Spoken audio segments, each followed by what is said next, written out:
আজ তোমাদের সন্ধি বিষয়ে একটি সংক্ষেপ ধারণা দেব। আগে তোমরা এতদিন বিভিন্ন ক্লাসে সন্ধি পড়ে এসেছ।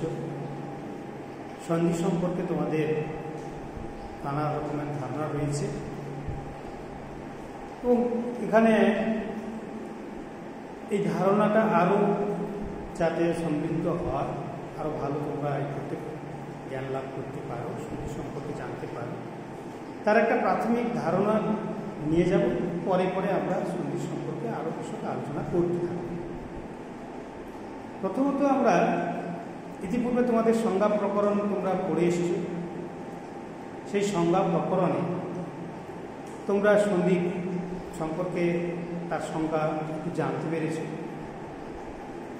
সেখানে যে পরসন্নিকর্ষ সংহিতা, আমরা জানি পরস্পর দুই বা ততোধিক পরস্পর সন্নিহিত দুই বা ততোধিক ধ্বনি বা বর্ণের মিলনকে আমরা সন্ধি বলে থাকি।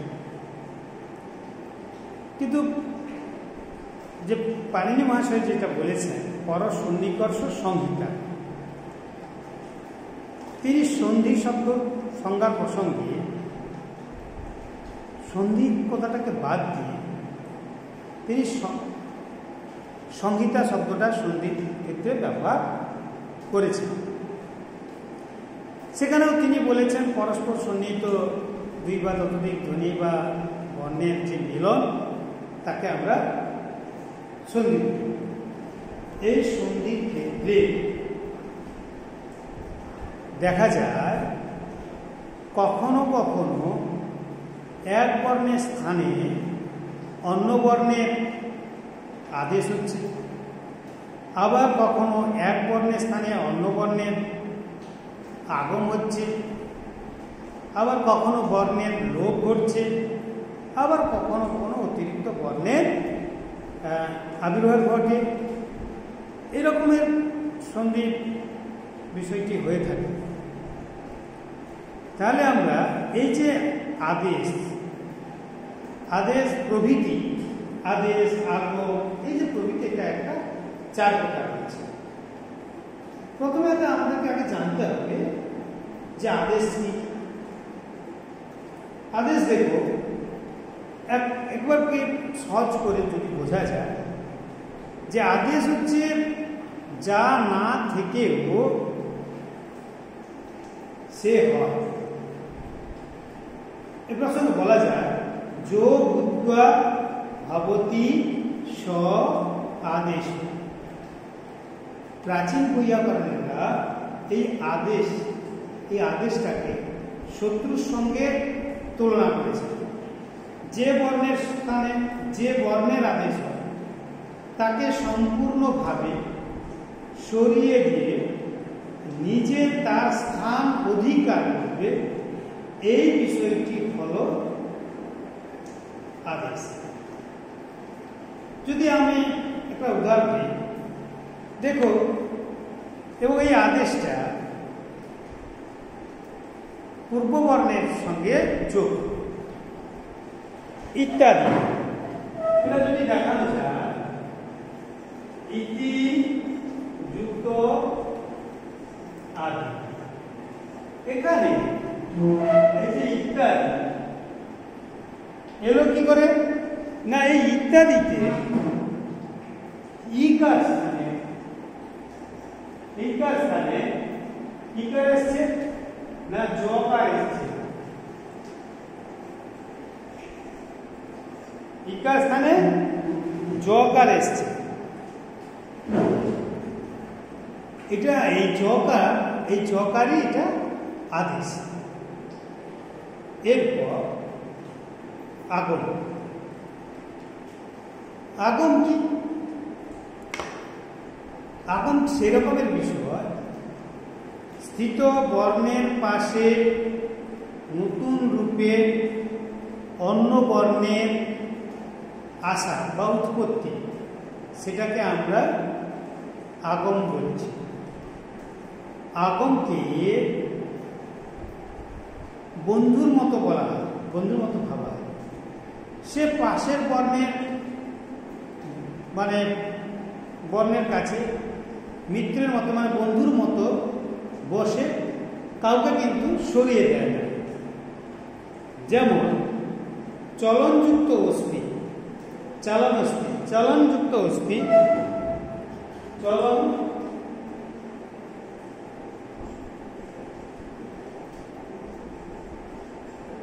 অস্থি, এখানে আর একটি দন্তনকারে উপস্থিত হয়েছে। তাহলে কি করেছে? এই দন্তনকারকে কিন্তু কখনো সরিয়ে দেয়নি, এই দন্তন কখনো তাকে সরিয়ে দেয়নি। এটা হচ্ছে এটা আগে। তাহলে লোভ কি? লোভ তাকেই বলা হচ্ছে বর্ণের অদর্শনকে লোভ বলা হয়। কোন বর্ণে আগে ছিল তা কিন্তু পরে তা যেটা দেখা যাচ্ছে না সেটাকে আমরা কি বলছি? লোভ, মানে চলে গেছে। একটা উদাহরণ দেওয়া যায়, উভাব যুক্ত অপি, এই জায়গাতে হর্ষ ভয়াকার ব ভাষা যুক্ত অপি, এখানে কি হয়েছে? বকার লোভ হয়েছে। তারপরে কি হয়ে গেল? আসছে উভা অপি। যদি আমরা এই উৎপত্তি ক্রমটাকে আমরা একটু বিশ্লেষণ করি, কিন্তু এটা হলো কি করে? দেখো, উভয়যুক্ত অপি, উভয়যুক্ত অপি,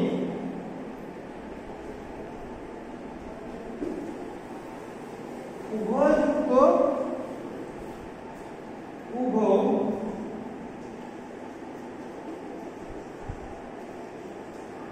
অপি, এখানে কি কার আছে? হর্ষ ভয় ঔকার। ভাঙলে আমরা কি আসবে? আসবে কি আসবে? হর্ষ ভয় ভাষা যুক্ত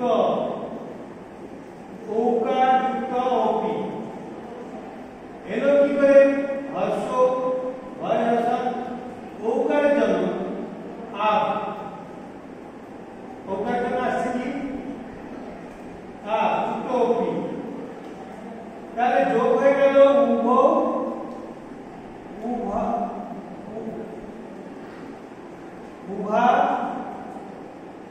উভা যুক্ত অপি, থেকে গেল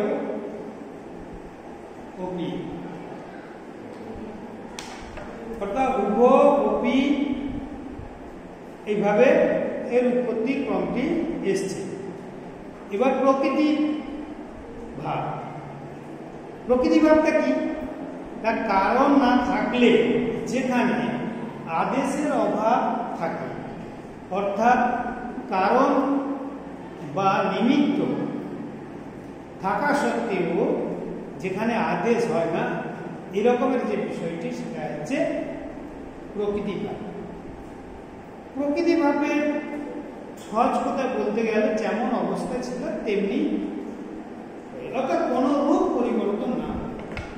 এখানে দেখবে মুনি যুক্ত এত, মুনি এত,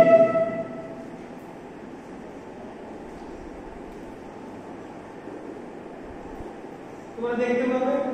ঠিক আছে, কি মুনি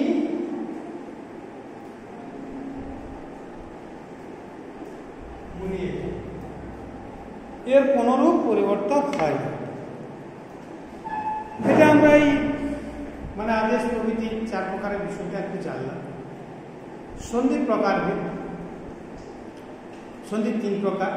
একটা হল সন্ধি, একটা অজ সন্ধি মানে স্বরসন্ধি, হল সন্ধি মানে ব্যঞ্জন সন্ধি, এবং বিসর্গ সন্ধি। পাণিনির মহাশয়ের মধ্যে এই তিন প্রকার সন্ধি রয়েছে। কিন্তু আমরা অন্যান্য ব্যাকরণ গ্রন্থগুলোতে আমরা দেখতে পাই যে সন্ধি যে পাঁচ প্রকার স্বীকৃত হয়েছে, সেখানে অজ সন্ধি, প্রকৃতিভাব সন্ধি, ব্যঞ্জন সন্ধি, বিসর্গ সন্ধি এবং সাদি সন্ধি। কিন্তু আবার যাজ্ঞবল্ক্য শিক্ষা গ্রন্থে 4 প্রকারের কথা বলা হয়েছে। সেখানে লোক, আগম, বিকার এবং প্রকৃতির ভাব।